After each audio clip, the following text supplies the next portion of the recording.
Well, we've got problems. I don't think they're insurmountable, but I've got transmission issues here, trying to figure out which one and how to make them work. So this transmission appears to be a early spline, supposedly up to 69, and it should have the same number of splines that the original one does.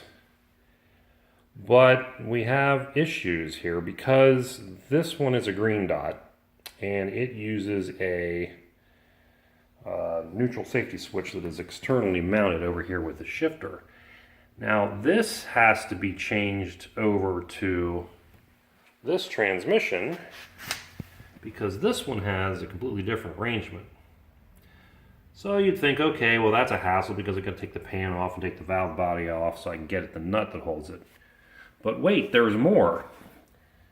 This has a ratcheting style deal here on this side, which goes in conjunction with the revised normal shift pattern that the later cars have. This one does not have that. It's totally different. Now, supposedly, I could just switch valve bodies and get the revised shifter pattern on this transmission, the 6-cylinder transmission, which would allow me to install a shift kit in that valve body if it doesn't already have one. Now this transmission I rebuilt, so we know it's good. This transmission came with the engine, supposedly running driving car. Never saw it move, can't vouch for it, but it doesn't look bad inside. I didn't find a bunch of crap in the pan, just, the usual clutch material that you're going to find from use. But no chunks, no sparklies, nothing like that. So this one's probably in decent enough shape, despite the fact that it's grungy all over the outside. But I am not certain that I can just swap these ends around because they operate completely differently. So, what do? So normally this would not be a big deal. The parts would be, interchangeable, allegedly. But the other problem is, probably can't see it on here, but the date on this thing, sorry, it's upside down, it says 1970. Now 1970 valve bodies are different and are reportedly not interchangeable with the earlier ones. The housing that they bolt to in the transmission is supposedly different from the research I've done. So I've got a problem here. I don't know which way to go. I did find where I can allegedly on eBay get a shift kit for the green dot because the shifts in this thing are ridiculously soft. I don't think that the V8 in this transmission as it is would get along very well with the way it shifts. So all I would have to do, install a shift kit, which is really just a couple of springs and drilling some holes, and swap over the bell housing and converter from the V8 one. That should make this one, the rebuilt transmission, install and work. It'll have the same shift pattern as the car has always had, which I don't care one way or the other. And then I can keep the column shift. If I have to use this one, and I have to retain the shift mechanism that's on it, it's designed for a cable setup. And then I have to change from the column shifter to some type of aftermarket floor shifter, which I'm not excited about. I really don't want to cut a hole in the floor of this car.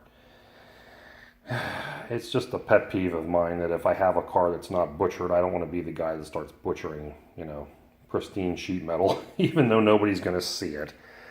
It would give me options of better shifters and, this transmission allegedly should be better, I guess, and the normal shift pattern, but I'm not going to be drag racing this thing on, anything but the occasional basis just for fun.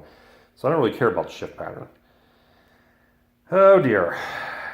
So, because I just don't think these parts are interchangeable enough to work. I think I'm going to wind up with a problem. I'm not opposed to using this because I rebuilt it. I know it's good. It's got all new parts on it. But it's a green dot, so it has some limitations.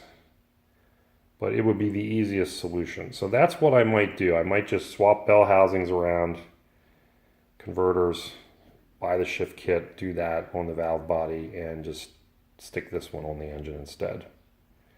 Because this one is, to be honest, it's an unknown quantity. Decisions. I'll let you know what I decide.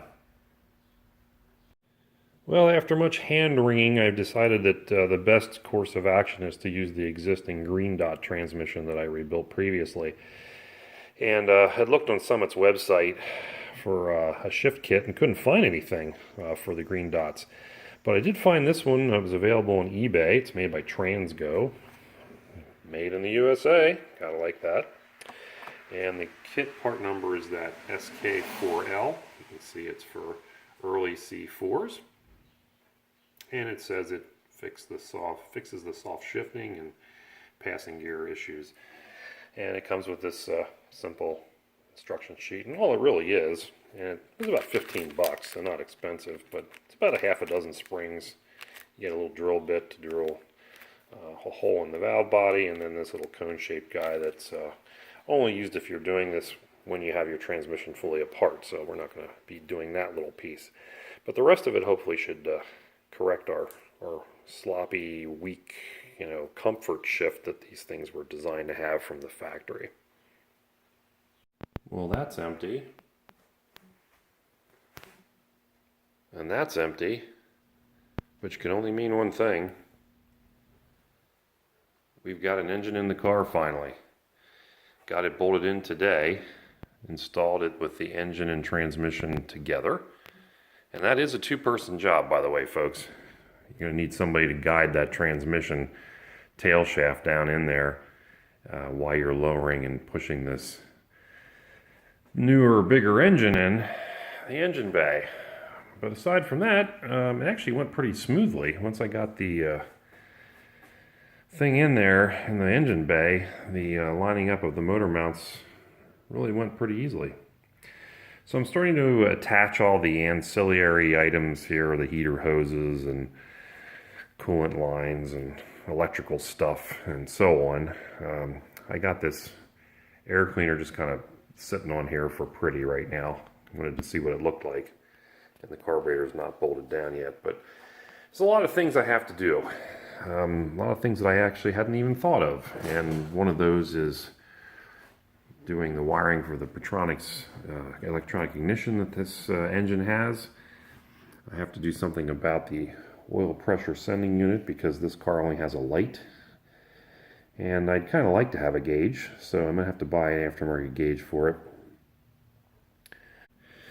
One other thing I found out was the spark plugs that are in these Roush heads are not the same as would be in a 68 or 9302.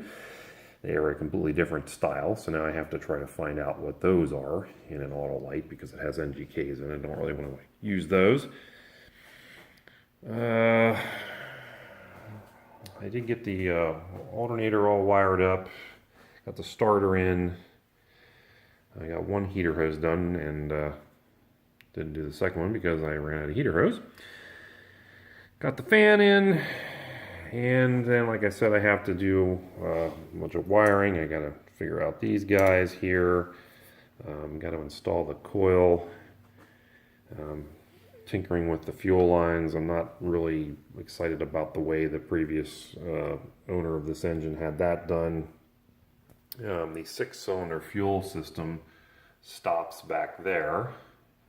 The metal piece or tubing ends right there by the steering box, so I'm going to have to run additional fuel line up through to the fuel pump.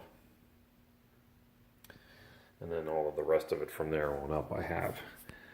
So I have to deal with that. And there is another problem with our wonderful oil pan that I will show you a little later, is that the drain plug is not accessible the way it winds up being in this car. So again, I have to do a little.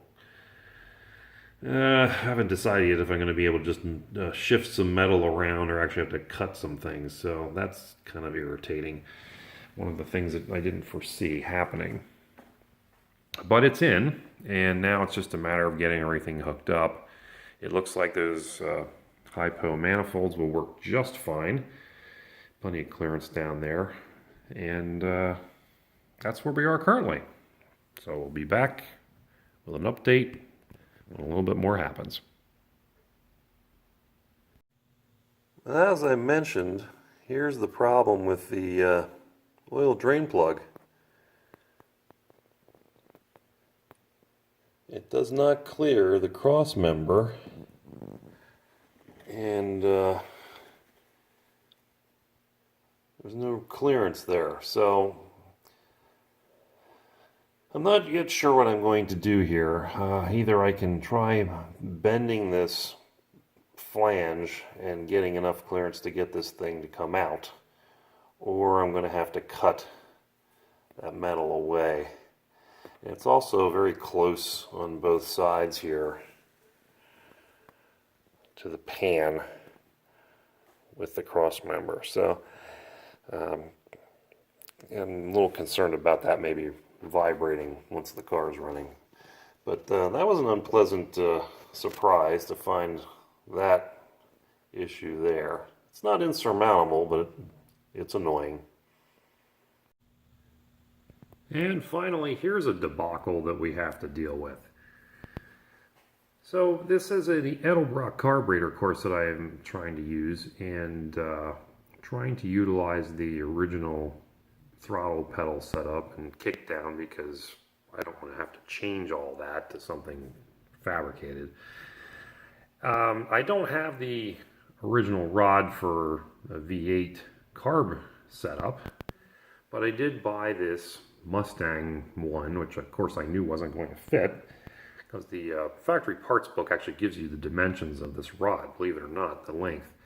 And I knew the Mustang one was going to be too long, but I figured I could always shorten it and just add some threads here where they're going to need to be. Just get a die and take care of that. But the problem with this system is the pedal arm and pedal doesn't have enough travel to fully utilize the carburetor's throttle. So if you try to move this thing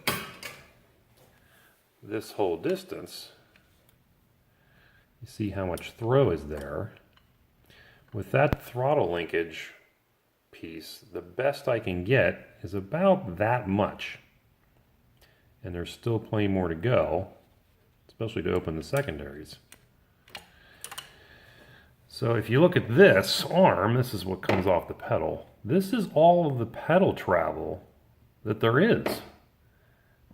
It's not very much.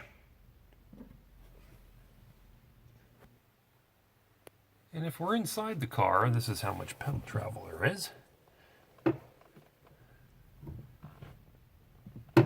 That's all you get. Now that's about the same same pedal travel as what the 6-cylinder linkage had. So these cars are not set up for this much pedal travel for a 4-barrel. If that carburetor on that V8 was a 2-barrel, it would probably have enough for a standard motorcraft 2-barrel. But with the added necessity to engage the secondaries, there's not enough pedal travel. So what to do? We got a problem here.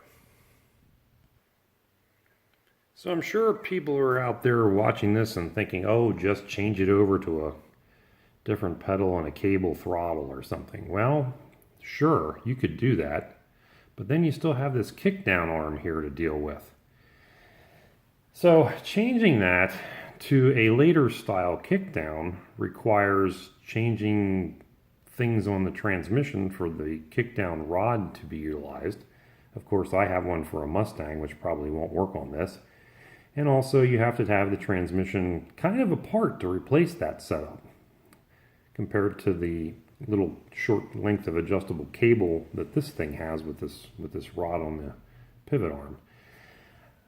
So what are we going to do to get enough pedal travel out of this setup? The only thing I can think of to do is maybe bend that pedal arm that's inside the car to raise the accelerator pedal up a little bit. And I don't know that it has to come up a whole lot to make a mechanical difference out here at the carburetor. I mean, the concern I would have would be that the pedal would be too high off the floor to be comfortable to drive, but I kind of suspect that maybe a half-inch movement on that is probably going to make all the difference in the world out here. So I may try to do that because I want to try to utilize all the standard stuff here if I can, because it would be a lot easier. I still have to get some bushing device to attach here to the Edelbrock, but don't really know what else to do there to try to make all this work other than, you know, completely reconfiguring the whole linkage setup, which this time I'm not really wanting to do. So I'm going to work on that in the meantime here. This will be the end of this segment until I solve that problem and the drain plug and whatever else I run into. So it's not just a simple bolt in when you're changing things from factory. One other thought I had was perhaps, and this is a big perhaps, a Summit carburetor, because it's based on a Motorcraft 4-barrel, might not require as much pedal travel to make it work here. But I think I'm probably dreaming at that, that it's actually that much different. I don't know. So I'm going to work on all this behind the scenes, and hopefully by the next installment you'll see that I have come up with a solution to this dilemma. The joys of having early 60s Fords. Thanks for watching. Stay tuned for more fun with Falcons. We'll see you real soon.